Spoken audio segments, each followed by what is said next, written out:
Olá, eu sou a Fabiana e hoje eu vou ler para você o capítulo 14 do livro Sexo e Destino.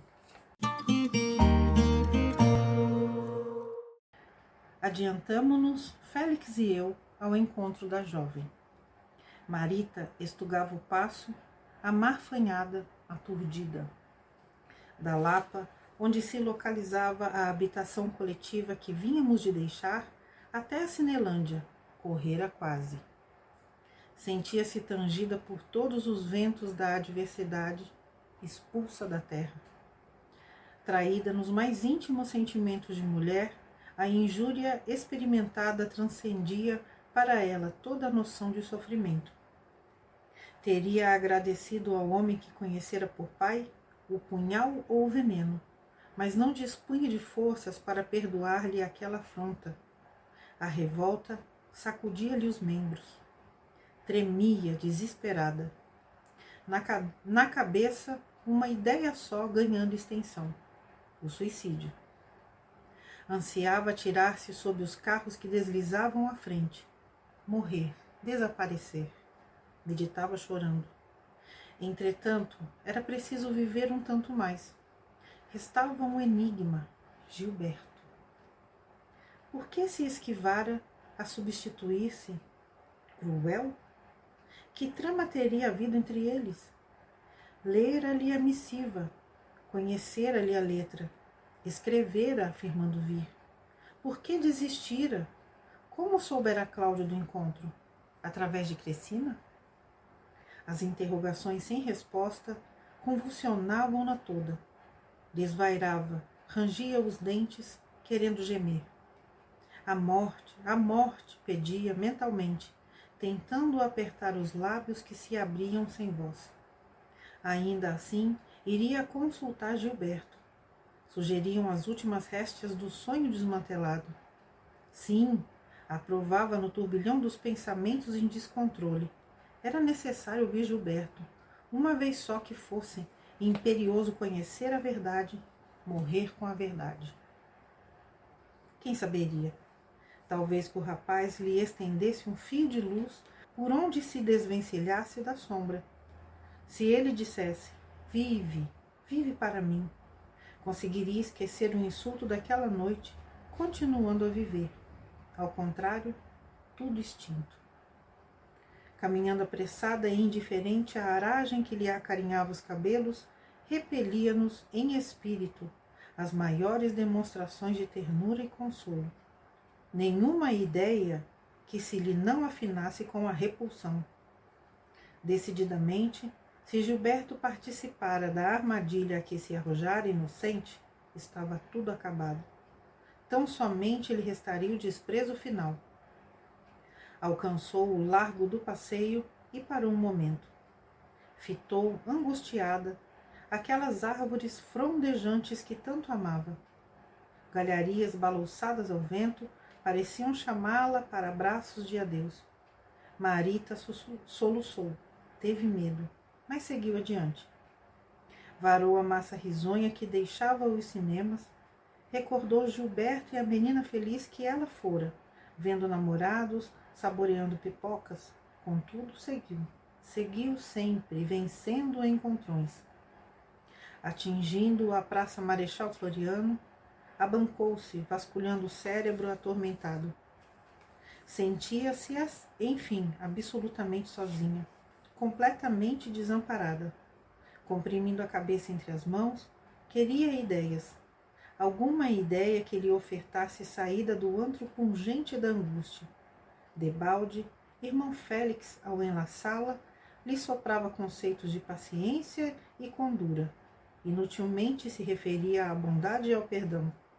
Aquele coração juvenil, conquanto bondoso, figurava-se agora um lago límpido que vulcão oculto, de inesperado, fazia referver. Todas as orlas abertas, em bocas de incêndio, pelas quais as ondas do pensamento fugiam precipitadas. Nenhum lugar exposto à receptividade, nenhum ponto marcado ao equilíbrio e ao silêncio. Dizendo que preferia morrer.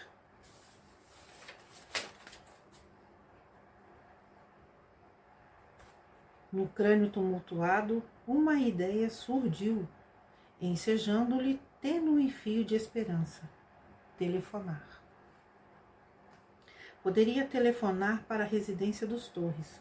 Gilberto, indubitavelmente, estaria ao pé da genitora enferma. Além disso, Marina viajara pela manhã, uma razão a mais para que se não retirasse do caminho necessário à doente. Ainda assim refletiu: seria muito provável que ele, à distância, lhe embaísse a boa-fé, insopitável desconfiança, amargava-lhe o coração, qual raiz espinhosa. Não descortinava, contudo, saída melhor. Conversar, ouvi-lo. Tinha sede da verdade, ansiava saber. Raciocínios contundentes entrechocavam-lhe na cabeça tribulada. Não retornaria ao lar do Flamengo. Entre voltar à casa dos Nogueiras e morrer, preferia morrer. Prescrutou circunstâncias, analisou-se, meditou. Pensamento estranho assomou-lhe de súbito. Disfarçava-se, fingir, para alcançar a verdade. Mentiria. Entraria sim no jogo com aquilo que se lhe apresentou à imaginação, como sendo a cartada final. Marita concluía que ela e a irmã, pela intimidade e pela convivência, tinham vozes semelhantes, maneiras afins. Chamaria o rapaz como sendo Marita. Imitar-lhe-ia, quanto possível, o tom de palestra. Repetir-lhe-ia as palavras de uso mais frequente no trato doméstico. Simularia estar voltando, inopinadamente, de Teresópolis. O moço, assim abordado, confessaria, de modo inequívoco, tudo o que sentisse com respeito a ela própria. A sofredora criança consultou o relógio pulseira. 10 minutos para as 9. Desejava ambiente familiar para a ligação. Lembrou-se de Dona Cora, cliente da loja em Copacabana, que se lhe fizera amiga íntima e em cujo apartamento costumava telefonar, quando inevitável. Levantou-se algo reanimada para a busca de condução. Entretanto, somente aí deu pela falta da bolsa que largara na fuga. Faltava o dinheiro, mas não desistiu. Acenou da calçada ao primeiro táxi disponível. Consultou o motorista se lhe podia fazer o favor de atender com pagamento à porta de casa. Estava sozinha e esquecera-se do horário. O profissional correto notou-lhe a tristeza e o acanhamento. Compadeceu-se. Alegou que recusava sistematicamente conduzir pessoas que encomendavam serviço, criando problemas. Entretanto, no caso faria exceção e aqueceu. Em breve trecho, seguíamos junto dela para Copacabana. No endereço indicado, saltou. Fez-se acompanhar pelo condutor ao apartamento da amiga, sendo recebida com a lhaneza que esperava. Segredou envergonhada para Dona Cora, que se achava em apuros, se ela não dispunha naquela hora de algum dinheiro para emprestar. Pagaria no dia seguinte. A dona da casa, espontânea e bondosa, não titubeou. Abriu pequena gaveta e falou sorrindo. Só 400 cruzeiros. O marido não estava. Marita, reconhecida, explicou que a importância bastava. Depois da corrida paga, disse para a senhora que andara em serviço extra. Fora em seguida ao Leblon visitar um doente, afetando que somente naquele instante conseguiria tomar o ônibus para casa. Antes disso, porém, tinha necessidade de um telefonema. Conversação com pessoa muito íntima. Dona Cora cedeu-lhe a peça inteira e acrescentou gentil que ia arranjar um cafezinho. Falasse à vontade, ninguém a interromperia. As duas filhinhas dormiam há muito e o esposo, que substituía um colega no trabalho, não regressaria tão cedo. A dona da casa afastou-se para a cozinha, isolando a sala. E ali, diante de nós, sem que nos percebesse, de leve, os corações solidários, Marita discou, sofrendo a emoção de modo a fantasiar a alegria da outra. Escutamos transcidos o diálogo juvenil que nos ficaria então na memória, gravado frase a frase. Da residência dos Torres? Sim. Quem no aparelho? Gilberto? Sim, sim. Oh, meu bem, pois você não está conhecendo? Conhecendo quem? Eu, Marina. Acabo de chegar. Ah, Marina, que surpresa boa! Por que essa demora? Estamos todos em casa esperando. Telefonar por quê? Quis saber, meu amor, se você está bem, se passou bem o dia. Saudades. Eu também. Muita saudade. Venha. E a mamãe? Melhor? Pouquinho. Escute. Para que conversar? Corra para cá, venha logo. Um momentinho só, escute. Passei rapidamente em casa, no Flamengo, para conversar com mãezinha certas coisas. Estive com 2 amigas em Teresópolis que me encheram a cabeça. Estou perturbada, ciumenta. Que é que há? Marita. Ora, Marita, tenho nada com ela? Mas eu soube... Soube o quê? Que vocês 2 estão em compromisso.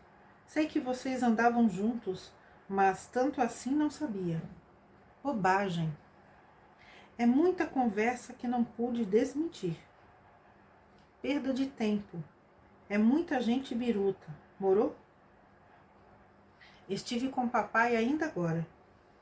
Nesse ponto da conversação singular, a voz dela titubeou.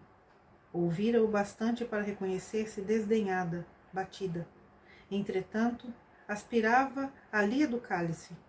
Necessário inteirar-se acerca de quanto Gilberto havia descido. Receava descobrir-se indispensável toda a precaução, a fim de escalpelar o insulto de que fora vítima. A pausa, no entanto, foi curta. Gilberto, no outro lado, pronunciou a deixa oportuna. Então, explique-se. Bem, você naturalmente sabe agora o que aconteceu. O velho me procurou. Ele mesmo telefonou, sabe? Conversamos pessoalmente, acertamos tudo. Quer dizer que Marita...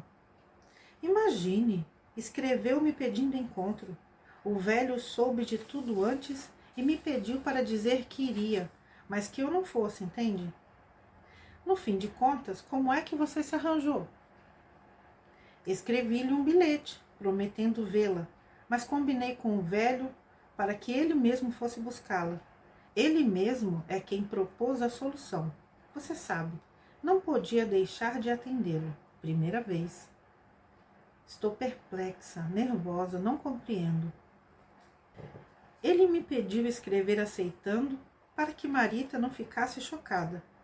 Disse que ela tem estado borocochô e prometeu que ele iria procurá-la, de modo a dar conselhos e a reanimá-la com uma boa notícia, uma excursão à Argentina. Como? Olhe lá, a Argentina, uma viagem para a Argentina. Uma risada seguiu-se e depois dela a consideração sarcástica. Sanatório, meu bem, sanatório ou hospício. Para Marita, só sanatório e, quanto mais longe, melhor. Argentina para uma e Petrópolis para 2. Nesse ponto da entrevista, a jovem baqueou. Debruçou-se na cantoneira, inabilitada a retornar o fone, à vista dos soluços que lhe rebentavam do peito.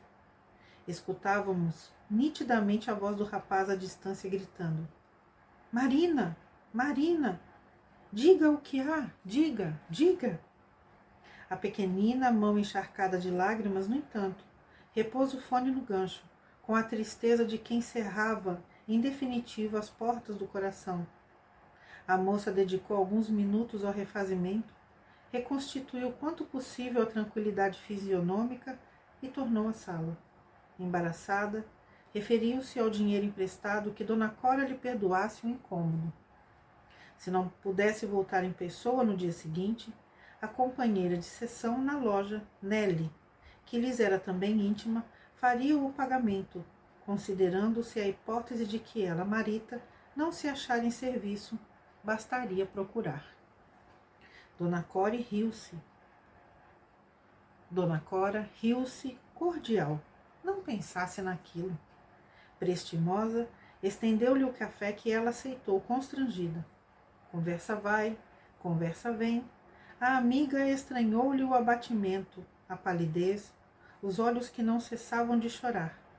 Marita explicou-se, ensaiando um sorriso que não chegou a debuxar-se. Alegou gripada. Tinha coriza remitente, coriza brava. E, a propósito, indagou se ela julgava possível encontrar ainda o senhor Salomão, naquele instante, depois das 10, na farmácia vizinha. Gostaria de se aconselhar com ele sobre um antigripal. Trazia a cabeça pesada, os pulmões doloridos. A delicada anfitriã pediu um momento e correu ao telefone, e para voltar quase de imediato, dizendo que o farmacêutico a esperava.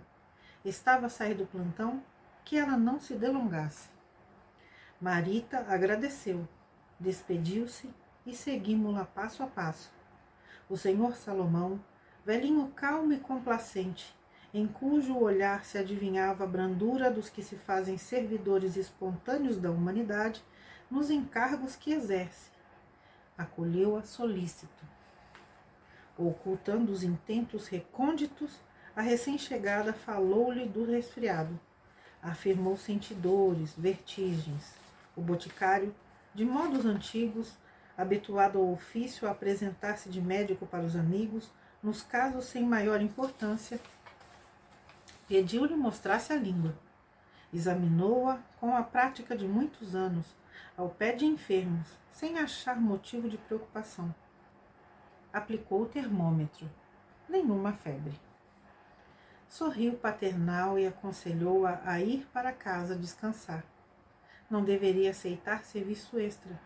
Até aquela hora da noite, comentou Bonachão, e acrescentou que ela facilmente encontraria remédios para comprar, mas não a saúde.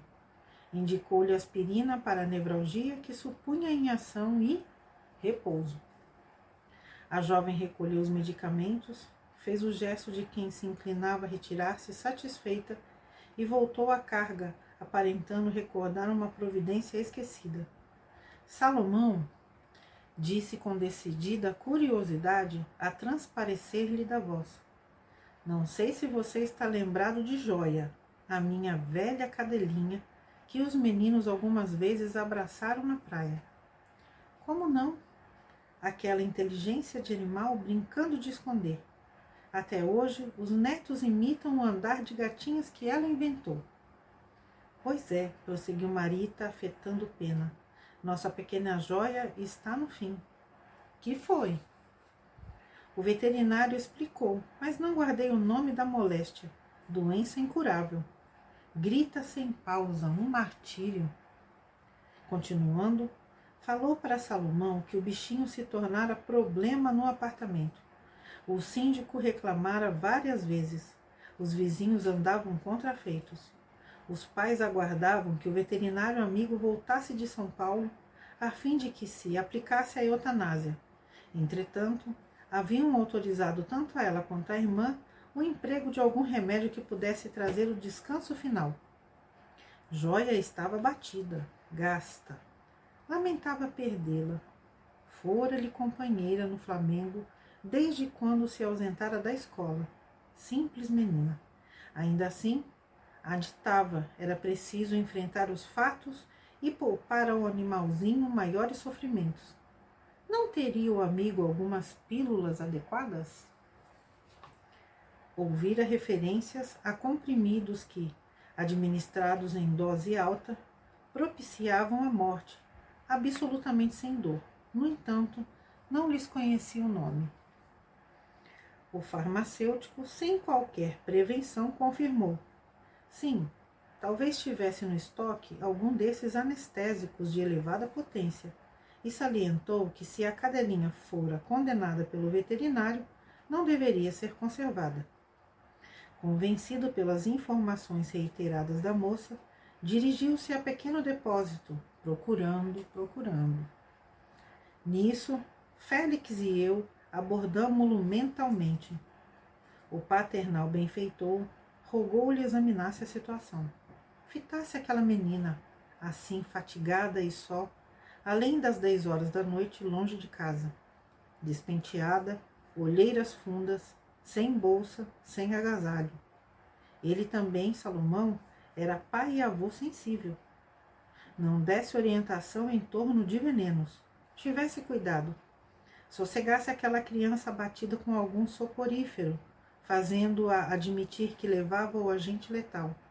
Mentisse por piedade, mostrasse compaixão, adiando o entendimento mais claro para depois. Aquele homem, com toda certeza, se agrisalhara em rude experiências para adquirir a sensibilidade aguçada com que nos assimilou os apelos, porque de imediato se enterneceu.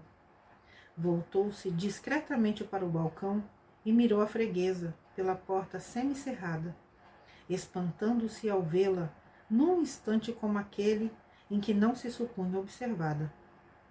Marita afigurou-se-lhe uma peça no museu de cera, amarrotada, inerte. Somente os olhos, embora parados, se evidenciavam ativos em razão das lágrimas copiosas. Oh, meu Deus, refletiu ele desconsolado, isso não é coriza, isso é dor moral, dor terrível. Salomão renunciou à pesquisa iniciada e sacou de largo recipiente de vidro alguns sedativos comuns e tornou-lhe a presença. Fingiu despreocupação e apresentou-lhe os comprimidos, asseverando: são estes. Para a cachorrinha, no estado de que você fala, basta um. Tão violento assim? Perguntou a jovem, diligenciando reanimar-se. Isso é uma bomba de aplicação muito rara. Aparentando-se embaído para angariar-lhe a confiança, o boticário paternal alegou, porém, que só forneceria ante a receita médica. A responsabilidade pesava-lhe muito grande. Ela, contudo, insistiu que o farmacêutico não duvidasse, o veterinário assinaria o papel. Consultou se poderia adquirir 10 unidades. Melhor agir na certa.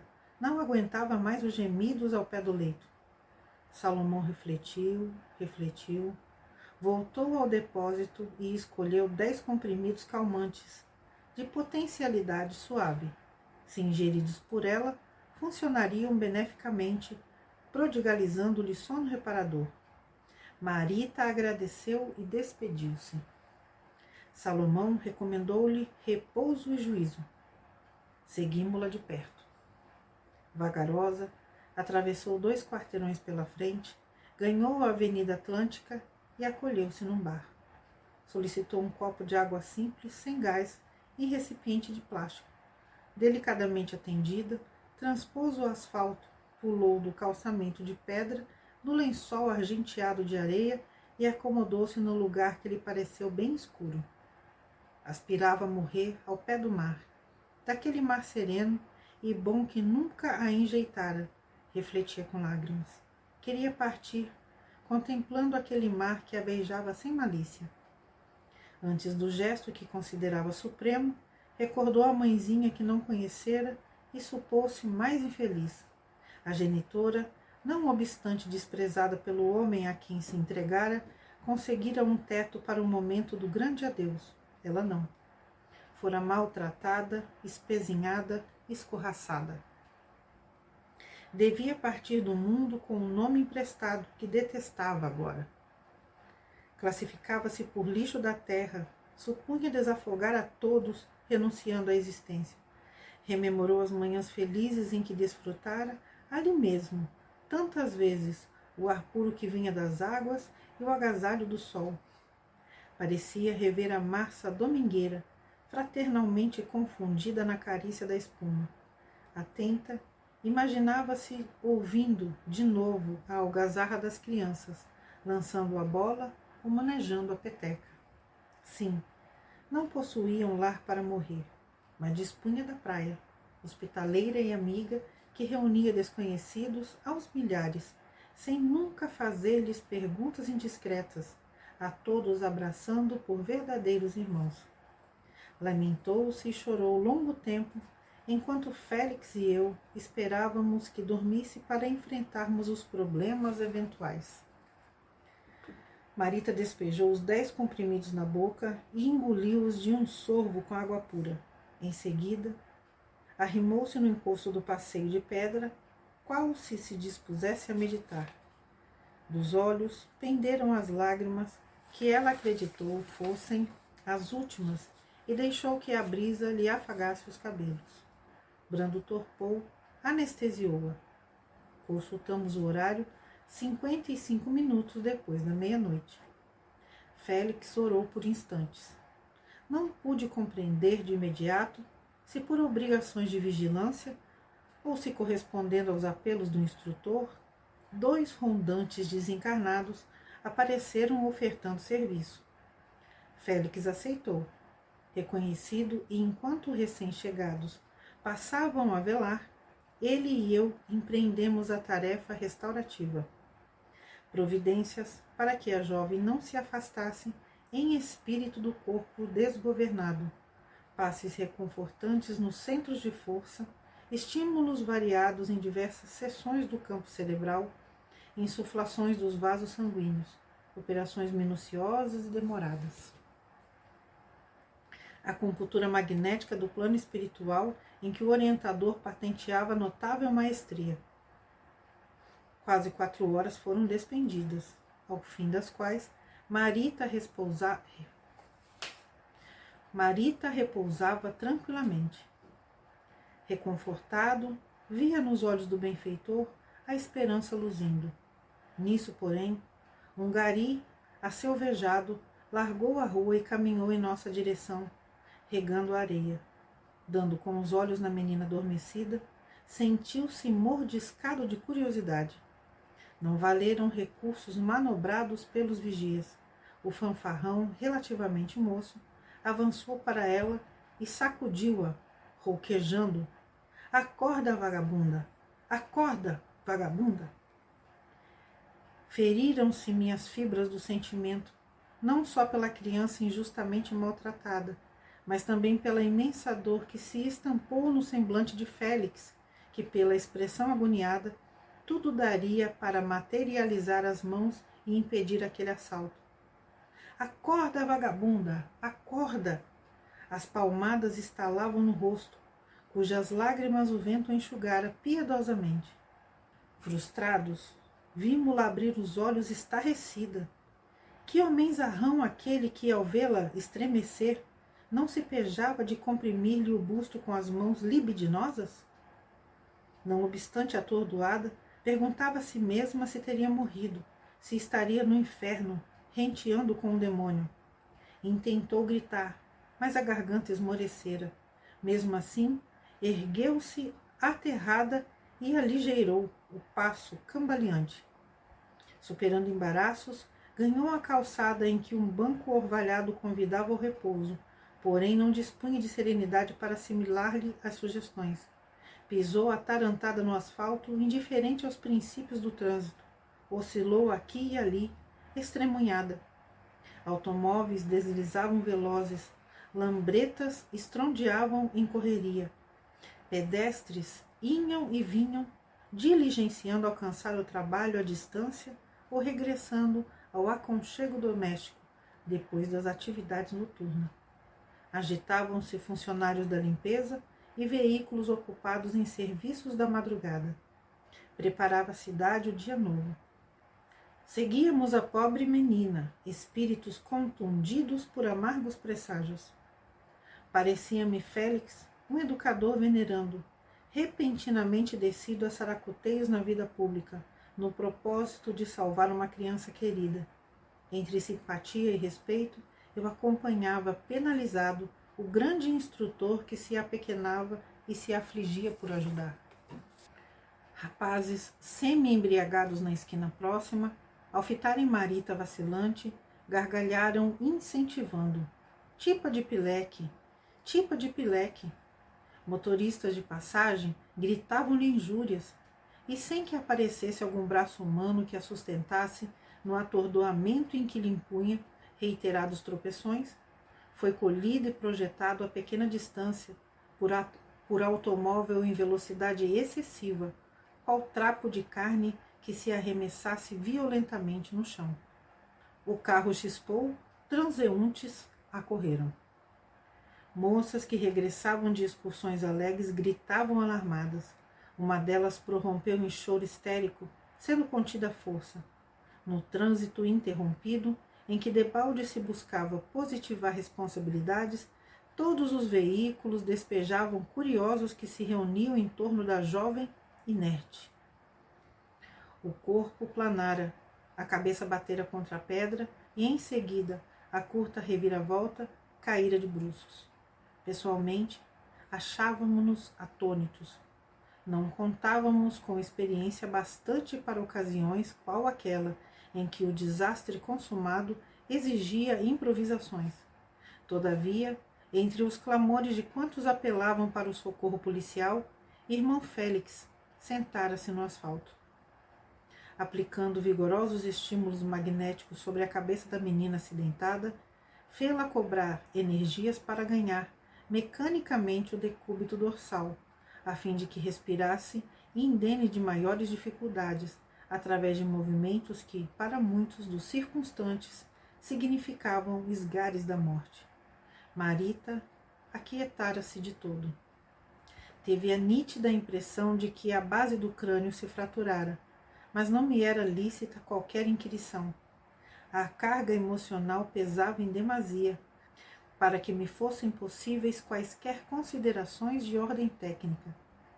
O irmão Félix, na atitude dos pais, profundamente humanos e sofredores, acomodava-se de tal modo que a cabeça da jovem se lhe estendia no regaço. Erguendo as mãos sobre as narinas em sangue, levantou os olhos e orou em voz alta, que eu destacava da multidão em crescente vozerio. Deus de infinito amor, não permitas que tua filha seja expulsa da casa dos homens, assim, sem nenhuma preparação.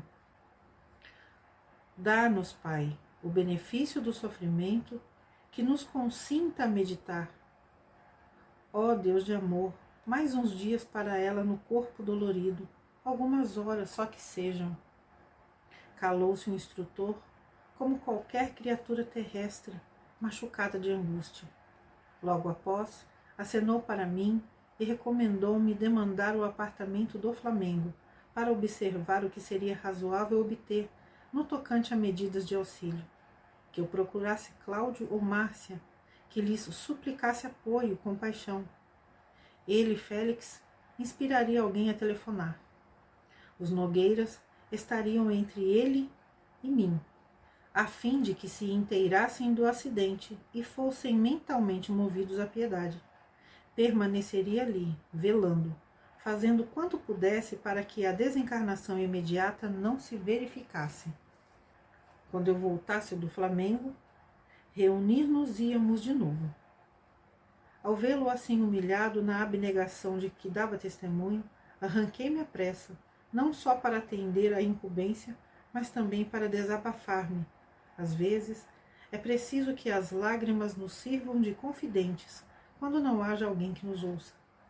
Tanto o trabalho daquele benfeitor sublime para salvar uma criança gravada de duras provas, tanto o sacrifício de um orientador cuja grandeza se quintessenciara nas esferas superiores para ofertar-lhes os braços. Entretanto, o malogro de tudo se me afigurava inevitável.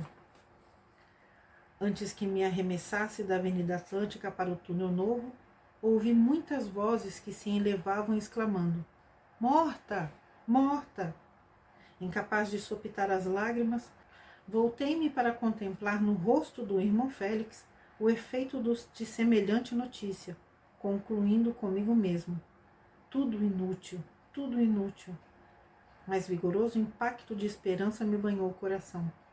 Tive a ideia de que fontes imponderáveis de energia jorravam do firmamento claro e estrelado sobre aquele recanto de Copacabana que o mar acariciava de perto, como a rogar-nos confiança em Deus, na linguagem ciciante das ondas. Não, A batalha não arrefecera. Tínhamos conosco o suprimento do amor e a luz da oração. Nem tudo estava perdido. O benfeitor, guardando paternalmente nos braços aquela criança desfalecida, fixava os olhos nas alturas e, recolhido a profundo silêncio, parecia agora falar com o infinito.